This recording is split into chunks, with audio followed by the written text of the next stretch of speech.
बहावल नगर से आपको अपडेट करेंगे, जहां बहावल नगर के करीब वाक़ कबूतरी मरकज़ सेहत सेंटर जो कभी आवाम की खिदमत के लिए कायम किया गया था, अब सिर्फ नाम का ही हस्पताल बनकर रह गया।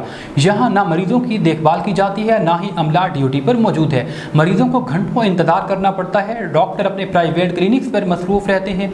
हस्पताल के अंदर और बाहर कूड़ा क्रिकेट के ढेर लगने लगे। सफाई सुथराई का कोई इंतज़ाम नहीं। डॉक्टर ने सरकारी अद्वियात अपने क्लिनिक्स में फ़रोख्त के लिए रखी हुई हैं। अल्ट्रासाउंड के लिए अपने घरों पर प्राइवेट मशीन लगा ली, जहाँ फ़ी अल्ट्रासाउंड 1000 रुपये वसूल किया जाता है। कबूतरी मरकज़ सेहत सेंटर में बच्चे की पैदाइश के बाद अहले खाना से 10 से 20,000 रुपये वसूल किए जाने लगा।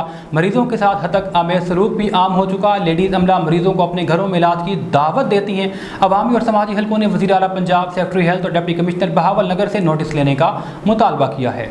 जी, ये हमारा हॉस्पिटल है। ये जो बिल्डिंगें हैं ये बर्बाद हैं। बर्बाद ऐसे हैं कि ये खुल नहीं सकती।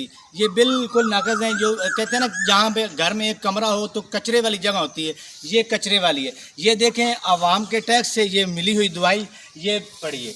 ये देखें, ये दवाई हैं।